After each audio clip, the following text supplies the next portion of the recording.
Hello friends, welcome in my YouTube channel in electrical excellence. आज part 3 video के अंदर हम इलेक्ट्रिकल सर्किट थियरी के ऑब्जेक्टिव स्टार्ट करेंगे। जैसे हमने प्रीवियस वीडियो पार्ट 2 के अंदर देखा कि किसी भी मटेरियल की इलेक्ट्रिकल प्रॉपर्टीज कैसे डिसाइड करते हैं। जैसे हमने पढ़ा था कि किसी भी मटेरियल के लास्ट ऑर्बिट में अगर लेस देन 4 इलेक्ट्रॉन है उसको हम मेटल या कंडक्टिंग मटेरियल बोलते हैं। अगर इक्वल टू 4 है तो उसको सेमी कंडक्टिंग बोलते हैं, और ग्रेटर देन 4 है तो उसको हम इंसुलेटिंग मटेरियल या नॉन मेटल बोलते हैं। फिर हमने देखा इलेक्ट्रोमोटिव फोर्स और पोटेंशियल डिफरेंस के बीच क्या डिफरेंसेस है। जैसे हमारे जितने भी इलेक्ट्रिकल सोर्सेज है, जैसे बैटरी है, जनरेटर है, सोलर पैनल है, ये सारे इलेक्ट्रिकल सोर्सेज इलेक्ट्रिसिटी को जनरेट करते हैं और वायर, केबल और कंडक्टर के थ्रू सर्किट के अंदर करंट को सप्लाई करते हैं। उसको हम इलेक्ट्रोमोटिव फोर्स बोलते हैं। जबकि पोटेंशियल डिफरेंस क्या होता है, किसी भी एलिमेंट्स, डिवाइस या अप्लायंसेस के दो पॉइंट के बीच वोल्टेज बिल्डअप होता है, उसको हम पोटेंशियल डिफरेंस बोलते हैं। फिर हमने देखा कि नेटवर्क और सर्किट क्या होता है। किसी भी एक्टिव एलिमेंट्स और पैसिव एलिमेंट के कॉम्बिनेशन को हम नेटवर्क और सर्किट बोलते हैं।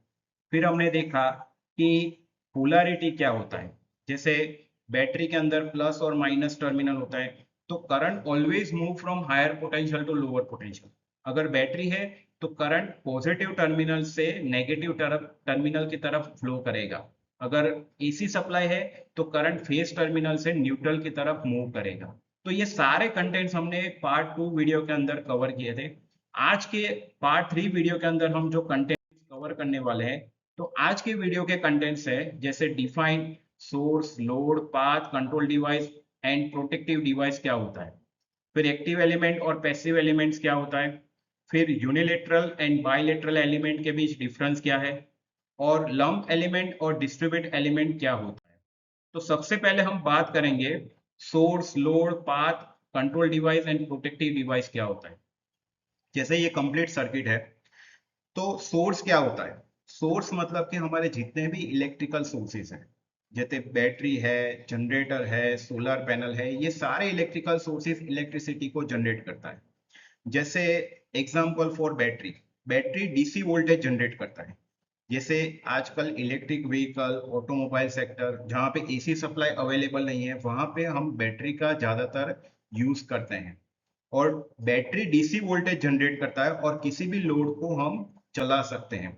फिर जनरेटर की बात करते हैं। जितने भी हमारे जनरेटिंग स्टेशन है, जैसे थर्मल है, न्यूक्लियर है, हाइड्रो पावर स्टेशन है, ये सारे पावर स्टेशन या जनरेटिंग स्टेशन के अंदर जनरेटर इलेक्ट्रिसिटी जनरेट करता है, जिसको हम बोलते हैं थ्री फेज एसी पावर। और यही थ्री फेज एसी पावर और वोल्टेज को ट्रांसमिशन लाइन और डिस्ट्रीब्यूशन लाइन के थ्रू लोड तक हम पावर को ट्रांसमिट और डिस्ट्रीब्यूट करते हैं। फिर सोलर पैनल, जैसे सोलर पैनल के अंदर सोलर सेल होता है, और यही सोलर पैनल लाइट और हीट एनर्जी को इलेक्ट्रिकल एनर्जी में कन्वर्ट करता है। तो जब भी सन एनर्जी या लाइट एनर्जी या हीट एनर्जी सोलर पैनल के ऊपर स्ट्राइक होती है, तो वही लाइट और हीट एनर्जी को इलेक्ट्रिकल एनर्जी में कन्वर्ट करता है, और solar panel DC voltage generate करता है। फिर वही डीसी वोल्टेज को हम इन्वर्टर के थ्रू हमारे घर के अंदर डीसी वोल्टेज को एसी वोल्टेज कन्वर्ट करके हम एसी लोड को रन करते हैं। तो इसी को हम सोर्स बोलते हैं। लोड क्या होता है, जैसे हमारे घर में जितने भी इलेक्ट्रिकल अप्लायंसेस है, जैसे फ्रीज है, एसी है, कूलर है, वॉशिंग मशीन है, मिक्सचर है, सीलिंग फैन, ये सारे लोड इलेक्ट्रिसिटी को कंज्यूम करते हैं। इंडस्ट्री में जैसे जितने भी इलेक्ट्रिकल मोटर्स है या जितने भी इलेक्ट्रिकल मशीन है, वो सारे इलेक्ट्रिसिटी को कंज्यूम करते हैं। फिर पाथ किसको बोलते हैं। पाथ मतलब कि जनरेटिंग स्टेशन में अगर जनरेटर इलेक्ट्रिसिटी जनरेट करता है, तो हम वायर, केबल और कंडक्टर के थ्रू उसी इलेक्ट्रिसिटी को लोड तक ट्रांसमिट और डिस्ट्रीब्यूट करते हैं। फिर कंट्रोल डिवाइस किसको बोलते हैं।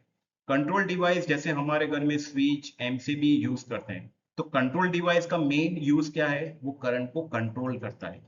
अगर स्विच को ऑन करोगे तो करंट फ्लो होगा, अगर स्विच को ऑफ रखोगे तो वो डिवाइस ऑफ होगा। फिर प्रोटेक्टिव डिवाइस क्या है। हमारे घर में बहुत सारे प्रोटेक्टिव डिवाइस यूज होते हैं, जैसे आजकल हम एमसीबी ज्यादातर यूज करते हैं। और भी प्रोटेक्टिव डिवाइस है, जैसे फ्यूज है, फिर रिले है, ये सारे प्रोटेक्टिव डिवाइस है। कभी भी एब नॉर्मल कंडीशन क्रिएट होती है तब ये डिवाइस ऑपरेट होते हैं और उस फॉल्ट को रिमूव करते हैं। और और भी हमारे प्रोटेक्टिव डिवाइस है, जैसे ईएलसीबी है, आरसीसीबी है। जब भी कोई अर्थ लीकेज होता है तब ये डिवाइस ऑपरेट होते हैं और उस लीकेज करंट को एलिमिनेट कर देते हैं और हमारे अप्लायंसेस को प्रोटेक्ट करते हैं और ह्यूमन को भी प्रोटेक्ट करते हैं। तो सोर्स क्या होता है, जैसे हमने बात की, the source creates the electrical power, it pushes electricity through the circuit, for example battery, generators and solar panel. तो ये सारे इलेक्ट्रिकल सोर्सेज इलेक्ट्रिसिटी को जनरेट करते हैं, वायर, केबल और कंडक्टर के थ्रू सर्किट के अंदर करंट को सप्लाई करते हैं। लोड क्या होता है, the load uses the electricity perform a useful job, it takes electrical energy and turns it into the another type of energy, for example light bulb which makes light, fans which makes a air, and heater which makes a heat। तो ये सारे हमारे जितने भी appliances है, light bulb है, fans है, heater है, ये सारे इलेक्ट्रिकल अप्लायंसेस हमारे इलेक्ट्रिसिटी को कंज्यूम करता है। फिर हम बात करेंगे पाथ क्या होता है। The path is a physical route that the electricity travel on. जैसे मैंने बात की कि जनरेटिंग स्टेशन में अगर जनरेटर इलेक्ट्रिसिटी को जनरेट करता है तो ट्रांसमिशन लाइन और डिस्ट्रीब्यूशन लाइन के थ्रू लोड तक वो करंट को सप्लाई करता है। It connects the source to the load, so the electricity has a continuous flow in a close loop. Current always flow in a close loop. Open loop में current zero होता है। If the path break, the electricity stop moving. जैसे मैंने बताया कि अगर कहीं पे भी वायर ब्रेक हो जाता है, अगर वायर लूज कनेक्शन है तो वहां पे करंट फ्लो नहीं होगा। फॉर एग्जांपल कॉपर और एल्यूमिनियम वायर। जनरली हम इलेक्ट्रिसिटी में कॉपर और एल्यूमिनियम वायर का सबसे ज्यादा यूज करते हैं। सबसे बेस्ट इलेक्ट्रिसिटी मटेरियल है, जो कंडक्टिंग मटेरियल है, वो है सिल्वर। पर सिल्वर कॉस्टली होने की वजह से हम जनरली उसको यूज नहीं करते हैं। कॉपर जनरली हम किसी भी वाइंडिंग के अंदर, वायरिंग के अंदर, चाहे मोटर का वाइंडिंग हो, जनरेटर का वाइंडिंग हो, ट्रांसफार्मर का वाइंडिंग हो, सीलिंग फैन का वाइंडिंग हो, उसमें हम कॉपर मटेरियल ज्यादातर यूज करते हैं। घर के वायरिंग, कॉमर्शियल सेक्टर के वायरिंग में हर जगह पे हम कॉपर मटेरियल यूज करते हैं। Generally high voltage transmission system और डिस्ट्रीब्यूशन सिस्टम में हम एल्यूमिनियम प्रीफर करते हैं, क्योंकि एल्यूमिनियम कॉपर से सस्ता होता है। The control device such as a MCB, isolator, switch, ये सारे कंट्रोल डिवाइस हैं जो करंट को कंट्रोल करते हैं। फिर प्रोटेक्टिव डिवाइस क्या है, protective device such as a MCB, fuse and relay, ये सारे हमारे प्रोटेक्टिव डिवाइस हैं। जब भी किसी इलेक्ट्रिकल सर्किट या इलेक्ट्रिकल सिस्टम में फॉल्ट क्रिएट होता है तो ये सारे डिवाइस ऑपरेट होते हैं और फॉल्ट को रिमूव कर देते हैं। जैसे which protects the electrical equipment against the overload and short circuit. Overload किसको बोलते हैं, जब लोड की कैपेसिटी अपने रेटेड कैपेसिटी से बढ़ जाती है उसको हम ओवरलोड बोलते हैं। जैसे मान लो किसी लोड की कैपेसिटी 10 एम्पियर है, अगर उसकी कैपेसिटी 10 एम्पियर से ज्यादा हो जाए तो उसको हम ओवरलोड बोलते हैं। शॉर्ट सर्किट किसको बोलते हैं, जब भी दो मेटल बॉडी एक दूसरे के कांटेक्ट में होती है तब शॉर्ट सर्किट होता है, और शॉर्ट सर्किट में हेवी करंट फ्लो होता है जिससे अप्लायंसेस और मशीन को डैमेज कर सकता है। The device such as ELCB और RCCB which protects the human and electric equipment against the earth leakage current। जैसे मॉनसून की सीजन है या मॉइस्चर की सीजन में जनरली हमारे इलेक्ट्रिकल मशीन और अप्लायंसेस की बॉडी के ऊपर से करंट फ्लो होता है। जब भी ह्यूमन उसको टच करता है तो उसको शॉक लगता है। तो ह्यूमन को प्रोटेक्ट करने के लिए और इलेक्ट्रिकल अप्लायंसेस को प्रोटेक्ट करने के लिए ELCB और RCCB यूज करना जरूरी है। जब भी किसी बॉडी के ऊपर से लीकेज करंट फ्लो होता है तो RCCB या ELCB ट्रिप हो जाता है और सप्लाई और अप्लायंसेस को डिसकनेक्ट कर देता है, जिससे ह्यूमन भी प्रोटेक्ट रहते हैं और अप्लायंसेस भी प्रोटेक्ट रहते हैं। फिर हम बात करेंगे एक्टिव एलिमेंट और पैसिव एलिमेंट क्या होता है। जैसे हमने बात की कि इलेक्ट्रिकल सोर्सेज जितने भी है, जैसे बैटरी है, जनरेटर है, सोलर पैनल है, सेल है, ये सारे सोर्सेज इलेक्ट्रिसिटी को जनरेट करता है, वो इलेक्ट्रिसिटी को कंज्यूम नहीं करता है, तो उसी को हम एक्टिव एलिमेंट बोलते हैं। जैसे यहाँ पे लिखा है, the element that supply energy to the circuit is called active element.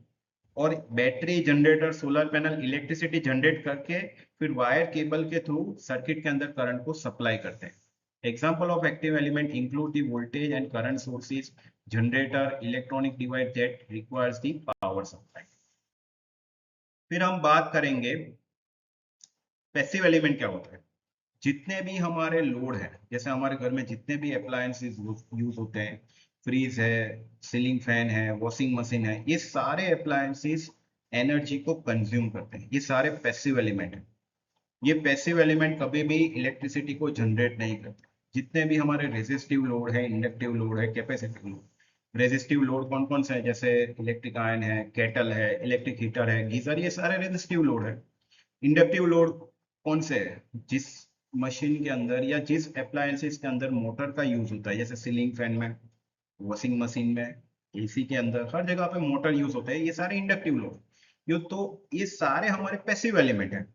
तो element that which receive energy for absorb energy and then either converts it into heat or store it in an electric or magnetic field is called as a passive element. Example of passive element include resistor, inductor and capacitor. फिर हम बात करेंगे unilateral and bilateral element की difference क्या होता है। Unilateral और bilateral में डिफरेंसेस क्या है, जैसे हमारे इलेक्ट्रिकल सप्लाई में दो supply, DC supply and AC supply. DC supply की एक कैरेक्टरिस्टिक्स होती है कि मैग्नीट्यूड और डायरेक्शन कभी भी चेंज नहीं होता है। अगर टाइम आप कितना भी सेट कर लो, 1 सेकेंड, 10 सेकेंड, 1 मिनट, 1 आवर या 10 आवर्स, हर टाइम पे वोल्टेज और करंट कांस्टेंट होता है और करंट एक ही डायरेक्शन में फ्लो होता है। अगर करंट की डायरेक्शन चेंज करना हो तो उसके टर्मिनल रिवर्स कर दो, तो करंट रिवर्स डायरेक्शन में फ्लो, ठीक है। और एसी सप्लाई के अंदर क्या होता है, करंट हो या वोल्टेज हो, वो मैग्नीट्यूड और डायरेक्शन चेंज करता है। जैसे आप इस कैरेक्टरिस्टिक्स के अंदर देख रहे हो कि करंट और वोल्टेज साइकिल के फॉर्म में है और एक साइकिल 360 डिग्री की होती है। उसमें दो पार्ट होते हैं, एक हाफ पॉजिटिव हाफ साइकिल, एक हाफ नेगेटिव हाफ साइकिल। तो पॉजिटिव हाफ साइकिल में वोल्टेज प्लस होता है और नेगेटिव हाफ साइकिल में वोल्टेज नेगेटिव होता है। तो यही डिफरेंस है डीसी और एसी सप्लाई में। डीसी सप्लाई एक तरह का यूनिलेटरल सप्लाई है और एसी सप्लाई एक तरह का बायलेटरल सप्लाई है। जैसे यहाँ पे हमने डिस्क्राइब किया है, conduction of current in one direction is term as a unilateral element. For example diode और ट्रांजिस्टर, ये इलेक्ट्रॉन एलिमेंट्स है, इलेक्ट्रॉनिक एलिमेंट्स जैसे डायोड है, ट्रांजिस्टर है, जिसके अंदर करंट एक ही डायरेक्शन में फ्लो होता है। और यूनिलेटरल सप्लाई जो डीसी सप्लाई है, ये भी एक एग्जांपल है। Conduction of current in both direction in an element with the same magnitude is termed as a bilateral element. For example resistance, inductance and capacitance. तो ये पैसिव एलिमेंट्स के अंदर करंट दोनों डायरेक्शन में मूव हो सकता है, उसको हम बायलेटरल एलिमेंट बोलते हैं। और एसी सप्लाई हमारा एक तरह का बायलेटरल सप्लाई है, जिसमें करंट और वोल्टेज मैग्नीट्यूड और डायरेक्शन दोनों चेंज कर सकते हैं। फिर हम बात करेंगे लंप एलिमेंट और डिस्ट्रीब्यूट एलिमेंट क्या होता है। किसी भी इलेक्ट्रिकल सर्किट के अंदर पैसिव एलिमेंट्स को कनेक्ट करते हैं, जैसे रेजिस्टेंस है, कैपेसिटेंस है या इंडक्टेंस है, रिक्वायरमेंट के हिसाब से, उसको हम लंप एलिमेंट। जबकि डिस्ट्रीब्यूट सर्किट क्या है, डिस्ट्रीब्यूट एलिमेंट्स क्या है, जैसे ट्रांसमिशन लाइन है, डिस्ट्रीब्यूशन लाइन है, 100 किलोमीटर, 500 किलोमीटर, 1000 किलोमीटर की ट्रांसमिशन लाइन है।